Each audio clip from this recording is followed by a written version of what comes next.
Well, I am the middle child. I come from a very athletic family. My mom played softball and basketball, and her family, they were all athletes.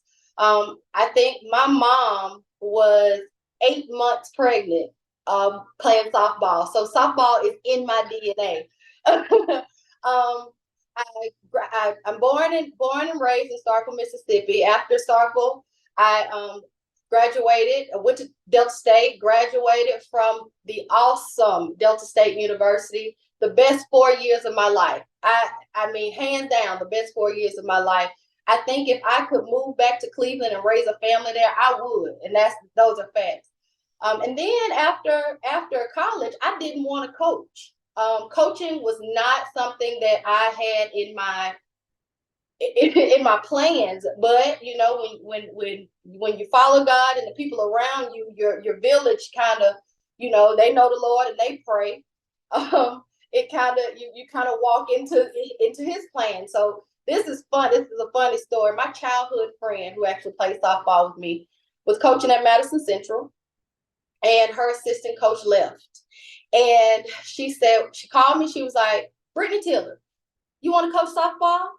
And I was like, "No." She was like, "So what are you gonna do? You graduated." I said, "I'm going home. I mean, I think I'm gonna do some lessons and stuff, but I don't." She was like, "Well, you're gonna coach, and I'm gonna pray about it." I said, "Well, I'm gonna pray against it." Well, I guess her prayers, got up, and mine hit the ceiling, because about 3 or 4 weeks later, I packed my stuff and moved to. I was living in Clinton at the time, and I started my journey as a coach at Madison Central. That was, I think, June. That was June 2009. Man, that was a long time ago.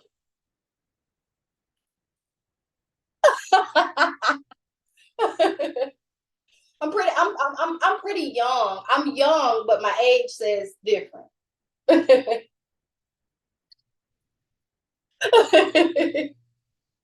But I wouldn't take away from. I mean, I'm glad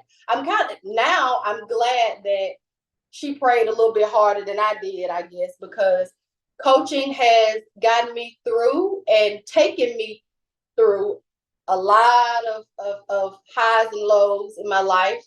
And so I'm going into my 14th season, and I think I've learned more as a coach than I would have learned, doing anything else.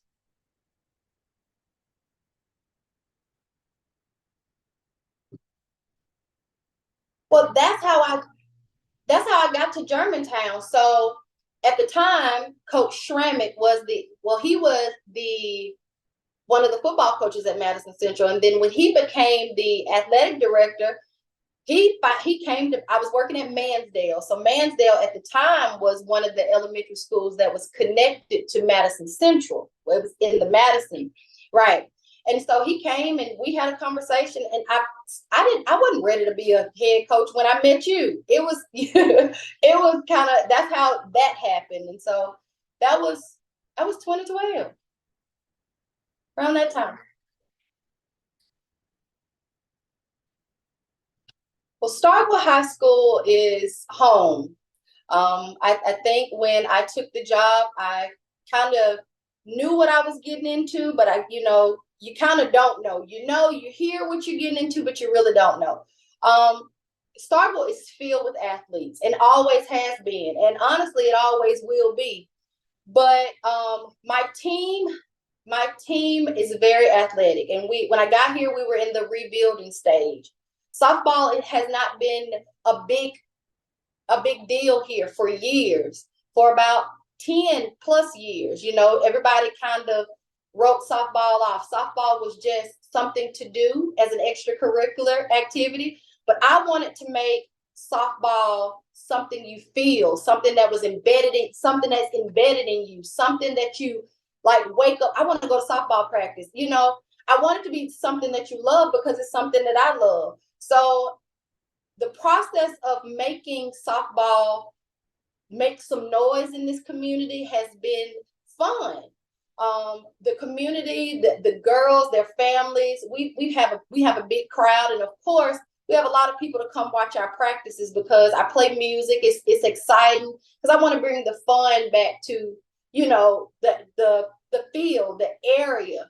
And I want the girls to feel like it's something that they love to do and not a job. So, you know, my team is young. I came here, they knew softball, but I think that I took them to school. So we have softball school daily. They learn, I think I try to help them to learn something new about the game every day. I challenge them to watch softball every day. But I have 3 teams. I have a varsity team, a JV team, and a middle school team, which is amazing. They are learning and growing. They're athletic. They play hard. And no matter what you do, you have to, whatever you do it hard. And they go hard. I mean, they kind of eat up everything I say. They're babies in the game, but because I can just mold them, it's so much better than having players who already know and they won several championships. And there's nothing you can, there's really nothing you can tell them. But these girls eat up everything we say. My staff, I have a Kendall Williams. She just got married, but I recruited her when I was at Mississippi Valley. And so when I found out she was teaching in the district, she came over and I shared with her my vision and we talked about my journey. And she was like, Coach, I'm game. She was down. So we coached by, it was just her and I for a year. And we learned a lot. I learned a lot, but most importantly, we had fun. We won a couple games, but it wasn't about winning to me, and it's still not about winning. It's about changing the culture. I wanted to change the dynamic of the way they approach the game of softball, and I think we've done a good job of that. And then when we got a middle school team, I added 3 more coaches, actually. Carly Spears, she actually played for Starkville High back in between, I want to say, 2012 and 2015. And Ashley Dawsett, they coach Ashley Dawsett and Jenna Smith. Those are my assistants, but I kind of don't think of them as assistants. I like to think of them as my teammates. I don't want to be their boss. I'm just the person that has to make all the major decisions. But at the end of the day, they're part of my team. And so we show the girls what a team looks like, and it trickles down into my girls. There's a lot of discipline. There's a lot of structure. There's a lot of, just things that were new to them. I brought it back. Things that were embedded in me, kind of poured into my girls. And that's been my prayer since I got here. Lord, pour into me so I can pour into them. And so I want to empty what he's given me. I want him to pour himself into me so I can empty myself into them. Everything that I know, everything that he gives me, I want to give it to them. And I come home tired every night, not in a bad way like I have in the past, but in a good way because I have emptied myself into them. And I know that, I leave Coach Tillery there and I bring Brittney home, and it makes life a lot easier. And so they're growing, they're learning, I'm growing and I'm learning, and we're going through this thing together. Well, as a coach, I think that I got caught up in the work of it all when I was in college. I got caught up in work, do. And I forgot, I left my passion at home. So at first, I was kind of like you. I was excited to get into college coaching and, every little thing, I wanted to be a sponge. I met some amazing coaches, some of the best coaches in the country. I've actually sat beside or had a conversation with them. I was like wide-eyed. And then as my career in college, started to, as I started to grow into my career, I lost myself. I lost my passion for it. So I would just get up and say, I use that. I got to go to work. I got to do this. We were traveling a lot and there was so much that was required of me. I lost my passion. And my vision now and my job now, I make it more about Brittney instead of Coach Tillery. Brittney left the building and I was Coach Tillery. I took Coach Tillery home with me. I took Coach Tillery to Walmart with me. Even when I was living in Itta Bena and working at Valley, I would bring Coach Tillery to Starkville with me to see my family. I worked even during holidays. And so now that I have grown in this career in my life, I realize that Coach Tillery is what I do, not who I am. And Brittney, more people need to see Brittney instead of Coach Tillery. And so what I learned at Valley was to carry Brittney with me everywhere I go. Don't just be Coach Tillery, and don't just do the job. Do the job, but don't be the job. You get what I'm saying? And like a lot of young coaches who want so bad to please their bosses and to make their mark in the sport lose sight of why they started coaching in the first place, or why they continue to grow in coaching.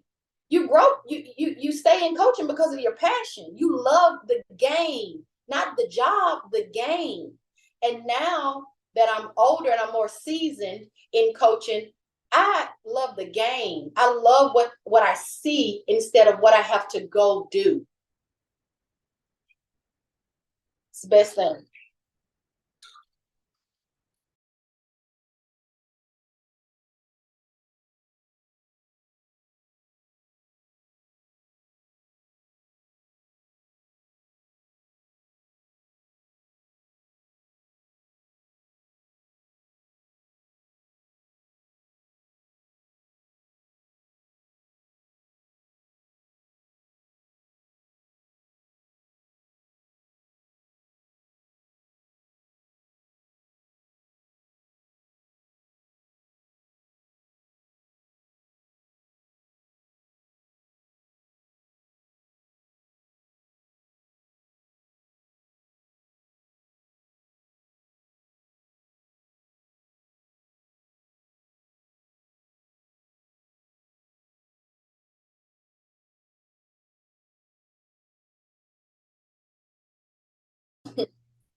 Well, you hear a lot of people talking about changing the culture.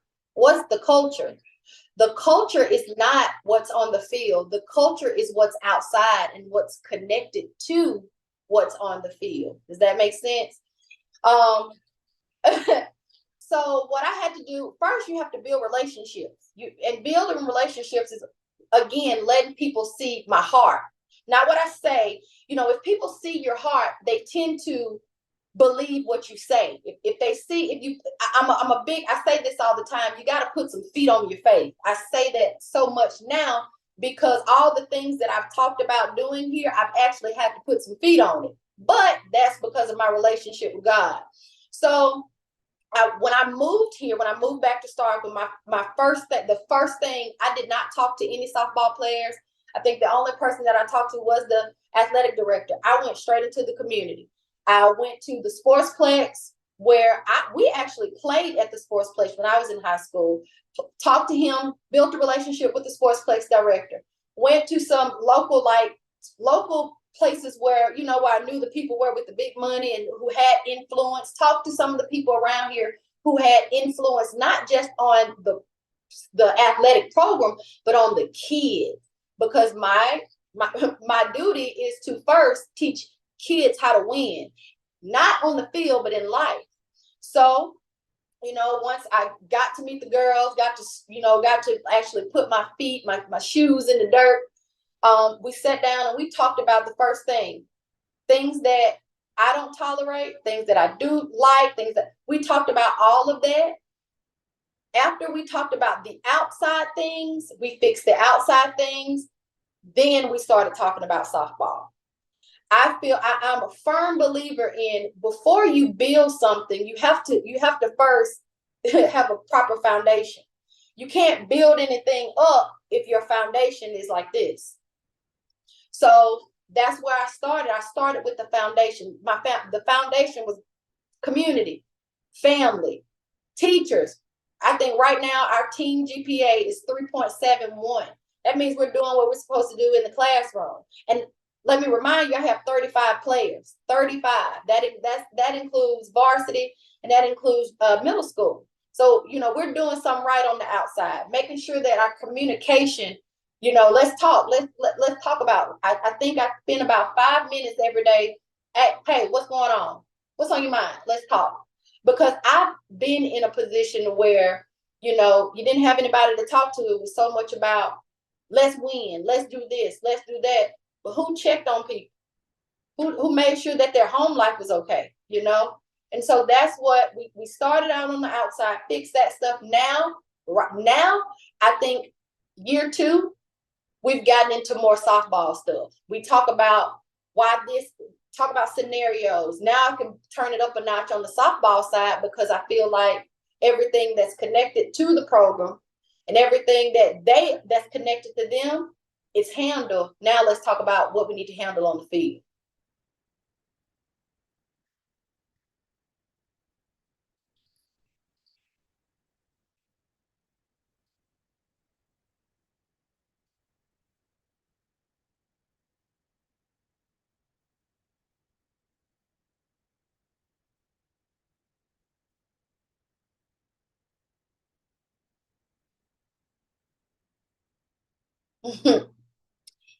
When I get out of my vehicle every day and I walk into my locker room and I see those girls' faces, and I'm talking about like the joys, if they're loud, if they're having a good time, that's what success looks like to me.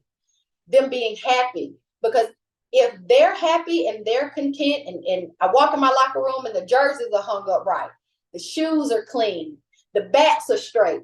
If I walk in that locker room and if my locker room is clean and it's A+, that's success. That means that I've reached them. Not on the we need to win side. That means I've reached them on the structure side. Being able to make sure that everything around you is taken care of before you even hit the door. This discipline. You know what Coach Tillery likes. You know that, discipline plus structure equals success. I write that down. I'll put a stamp on that.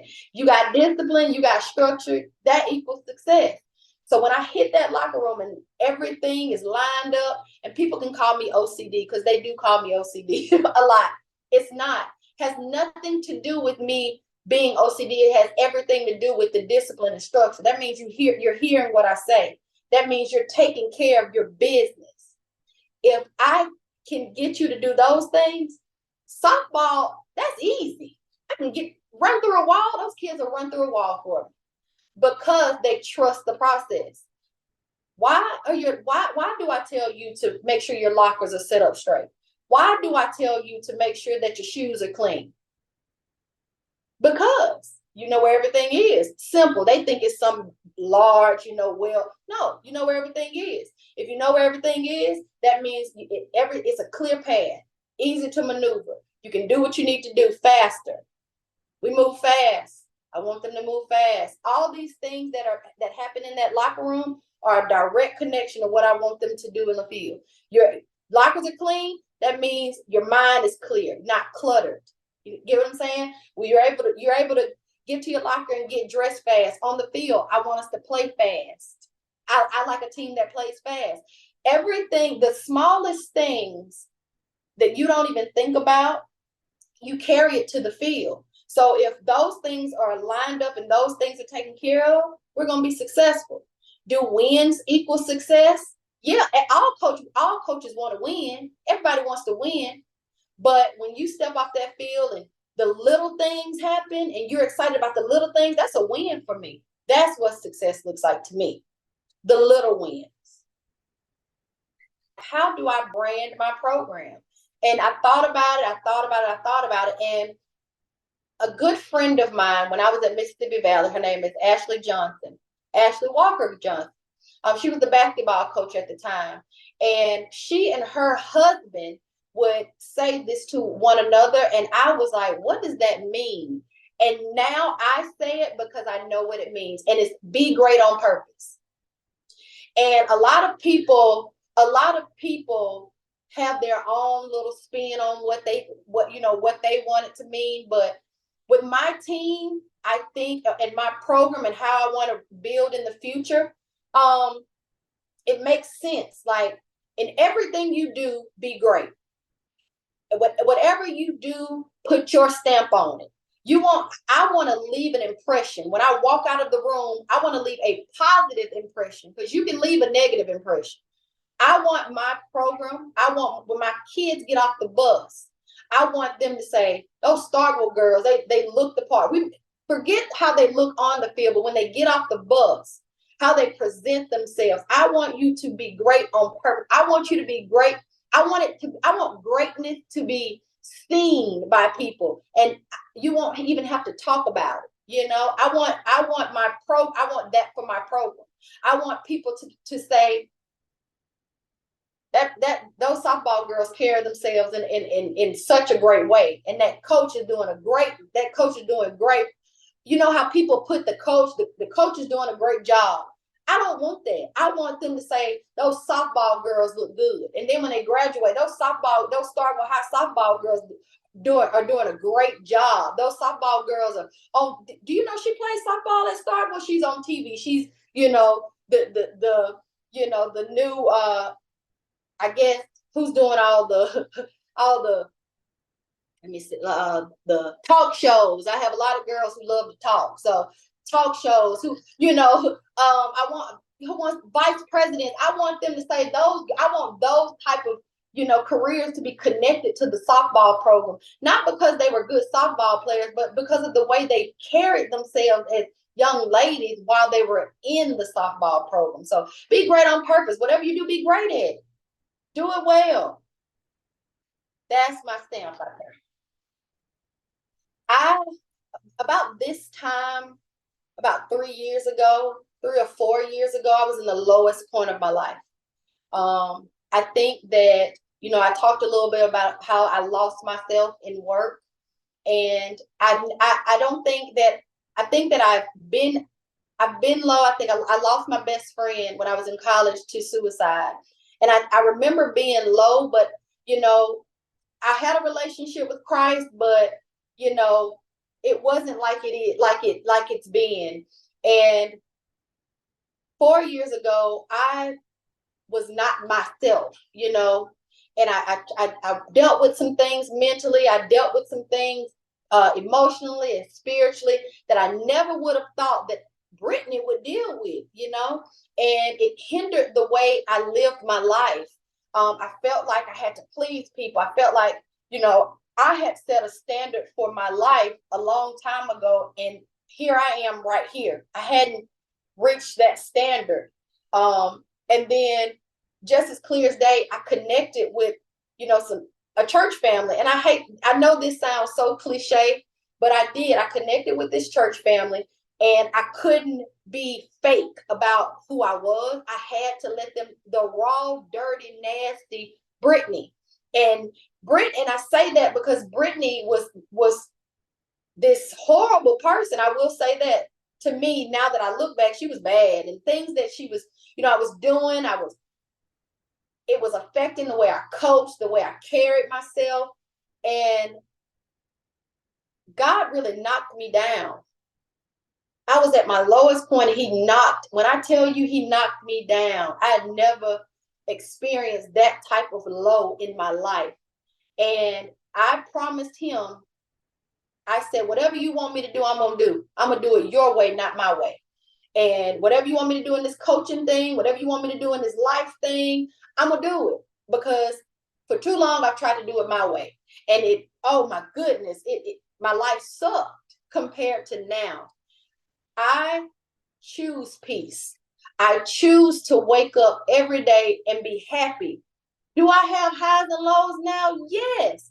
But because of me being at my lowest point, I know what to attach myself to. I know what to do. I know how to move. So my peace and my joy now is not connected to what I do or to people I'm trying to please. It's connected to my relationship and my faith. And like I said, I hate to be that cliche person, and people think that I'm probably saying this for this podcast, but I'm not that person I was 4 years ago. So that's why I can sit here and talk to you faithfully with a smile on my face. And I'm tired. I just got out of practice, but I'm smiling because I get to share my heart now with people. And I don't have to worry about the outside, because I know that I'm walking in my purpose now, and I find joy in that. So that's why this Brittney, you're seeing you're not even seeing the same, and not talking about age and years and growth. You're seeing a woman who has been knocked down. Knocked down. You're seeing me rise. You're seeing me coming like that butterfly. I have bust out of that cocoon. God wrapped me in this cocoon. He said, you need to stay here for a minute. And I was there.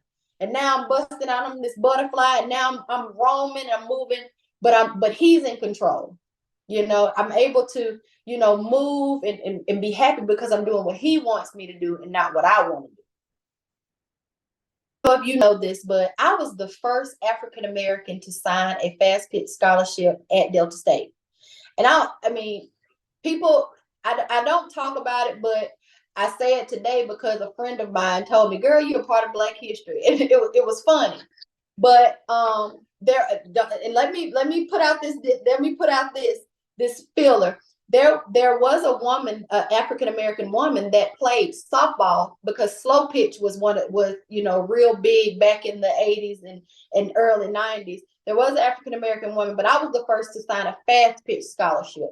And I remember I met the first, the first African American female who played softball there. And it was, we talked, and it was such a joy to meet somebody who was a part of history. But I went to Delta State for that reason. When I sat down with Coach Kewen and he told me that this is what I can accomplish if I sign there, that's why I went. I mean, I had offers, and what's crazy is I was going to Mississippi Valley. That's crazy, huh?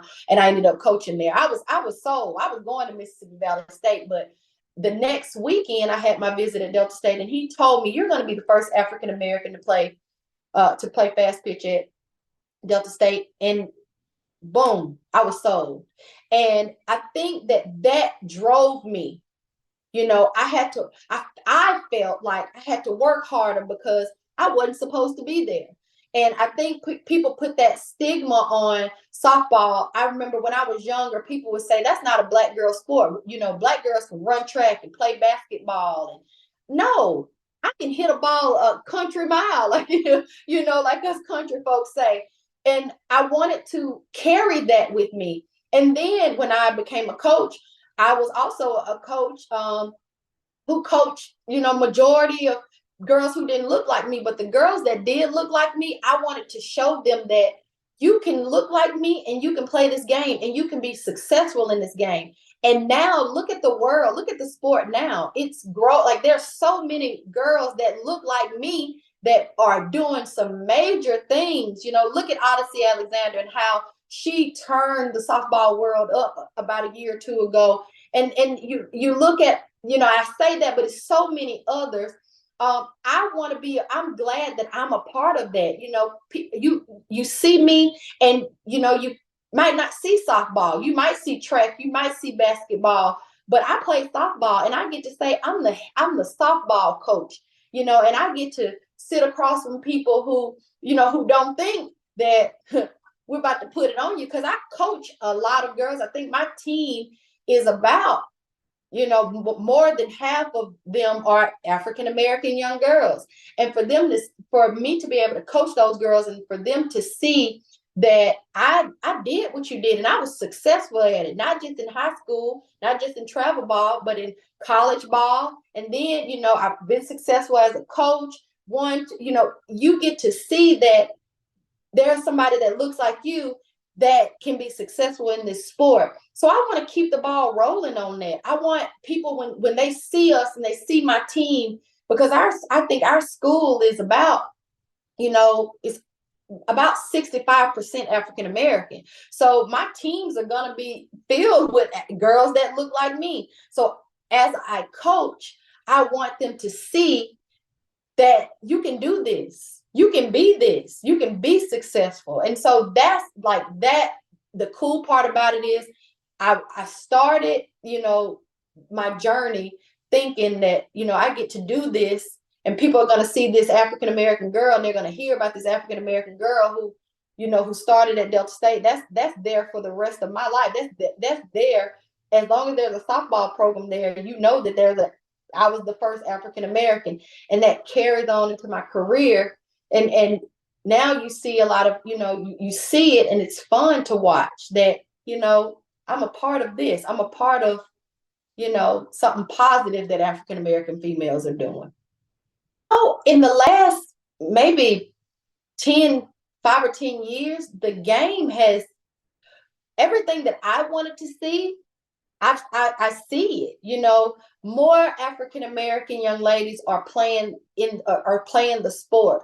More African American coaches are coaching the sport and coaching at high caliber schools. Like, say for instance, you have the University of Illinois. You have Tyra Perry is the head softball coach there, and she's African American. You have Trina Peel, and she's married. I don't know her married name, but she's coaching at Campbell. And she also played, and not just played. She was a very All-American at LSU. You have Aya McMichael, who you have all these coaches that are playing and are coaching at a high. And Aya is now one of the assistant coaches for the USA junior softball team. Like that's major. All the things that I wanted to see, I'm seeing more and more of it now. And I think you're going to see more African American women do big things in the sport in the years to come, because that stigma of us not playing, it has been lifted. I want to see. I just want to see the professional league. I want to see it grow more. It's still kind of small. I want to see it grow, and I want to see like more teams, and I want to see that. Because people don't, I think a lot of people don't know that there is professional softball. And I want to see it grow more.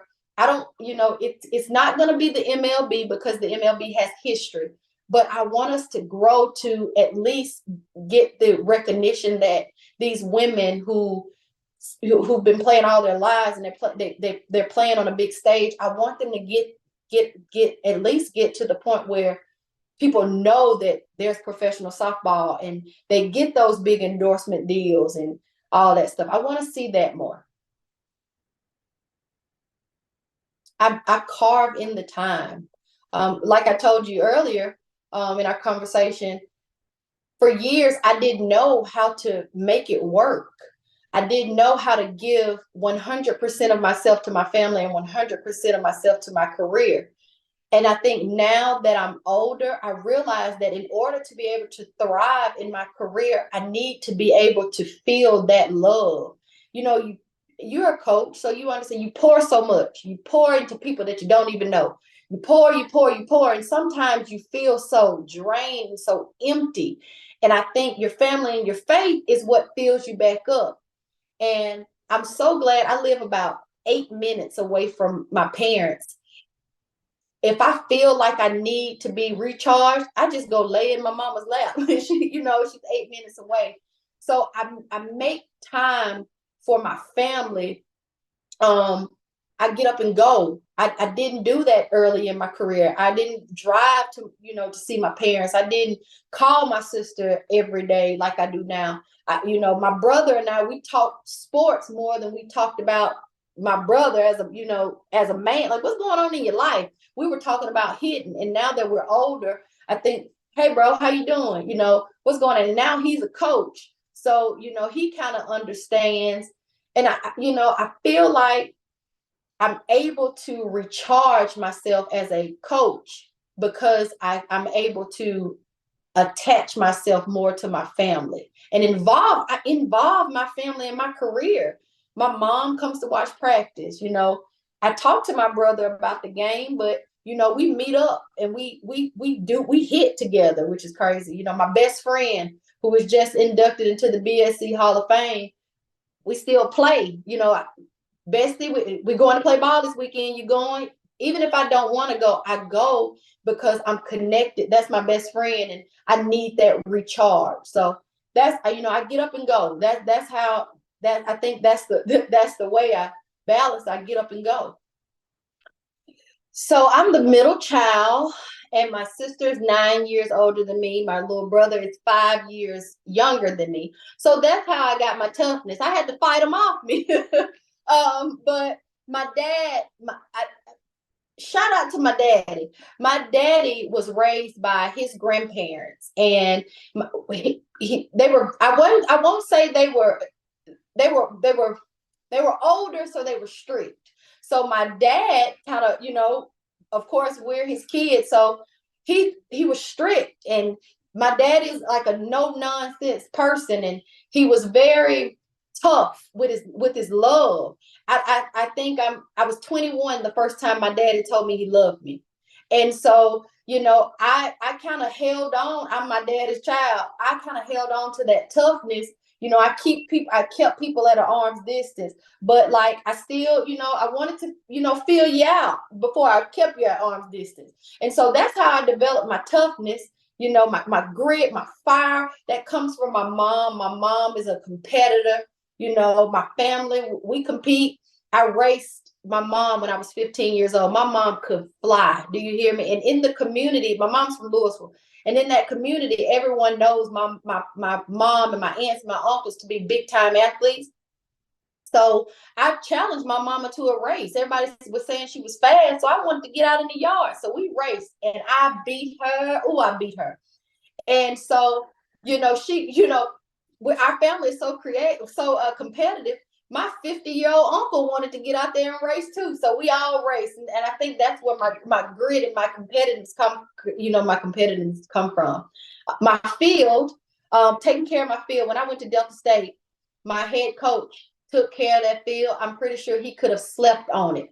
But he took pride in making it look good, getting up early, taking care of it, and going to bed and taking care of it. And then we had to do field duty when I was in college. So I think, having to do our field duty when I was in college kind of carried on into my coaching career. And then my love for people, my family is really close knit. We're really close. So what I do is I try to make sure that, I exemplify that love. And for a long time, me being tough, it kind of pushed people away. But I learned to be more soft and let people to give love and to feel love as well. So that's my passion comes from like feel the love I feel. I want to be able to give that too. So you have to first be a student. You have to be a student of everything you do, just like your faith. You love Christ because you read your Bible, right? You go to church. You're a student. And I think that's what helps with the mental game. Now, if we're talking about the sport, like when it comes to the sport, I think being a student and learning more about the game, watching the game, being able to break the game down, understanding the game in a way that you understand the game, not the way it's being told to you, but the way that you understand, being able to process, when you're learning, but you have to be able to process and make it your own. I think that kind of helps in the mental game, but also realizing that it's not about what you do, it's about how you do, how you prepare, how you go about your training, how, all about the hows and less about the whats. I think the hows will affect the whats. And so if you are thinking about those things, then I think that mentally you can attack the sport better. And not just the sport, you can attack life when you become a student instead of becoming, thinking that you know everything and not really enjoying the moment, enjoy learning and growing in your learning. Yeah, I think that's what I think. I mean, I don't know. And I guess the generation has changed. When I was an athlete, and probably when you were an athlete, you just the grind. Like she wasn't gonna be better than me. I had that mentality. Oh, she hit a home run to left. I'm hitting a shot to center. That's the type of attitude I had. What helped me mentally was that nobody was gonna outdo me. But I think now, it's a little bit different.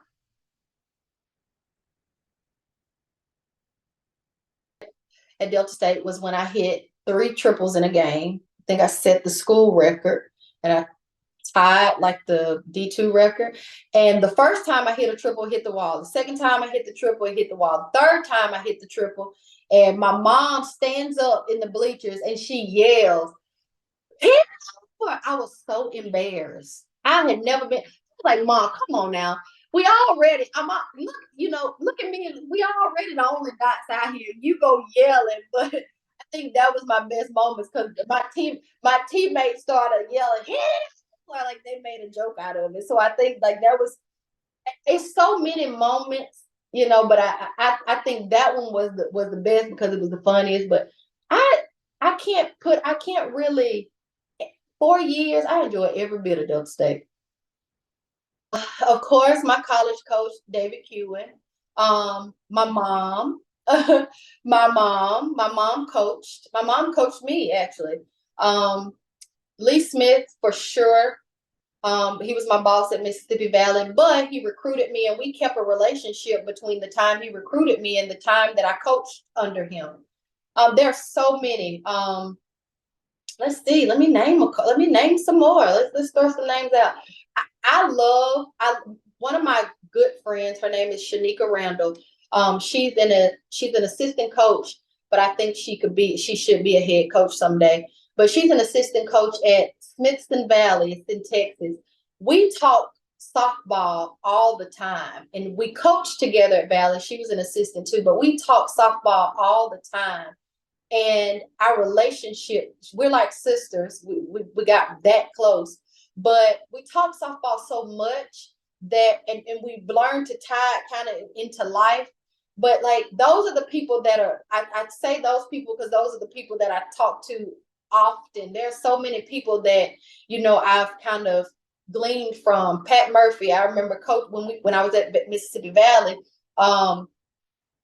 coaching with him coaching against him at Alabama, just walking up to the plate, and you see this big time Hall of Fame coach, you coaching against him, but just listening to him and his energy on the field, I respect that. And so many coaches, like I said, so many coaches that I've met along the way that I've kind of took bits and pieces from them and learned. I remember Rachel Lawson at Kentucky. She sat beside me while we were recruiting, and that was my first time being a pitching coach, and she told me some fantastic stuff. And it's so many, but the ones I named, those are the ones that I talk to often. I have the same morning routine. I'm kind of a creature of habit. So I get up, I go work out, give me a good workout in. I have to drink a cup of coffee after my workout. I listen to the same song every day. And that song has changed year to year. But once I get that one song, that's that one song that carries me through the season. I listen to that song while I'm getting dressed. I put my clothes on in the same order. I do my morning routine in the same order. If somebody throws me off my order, I have to start over. Like, I'm really psycho about this pregame stuff.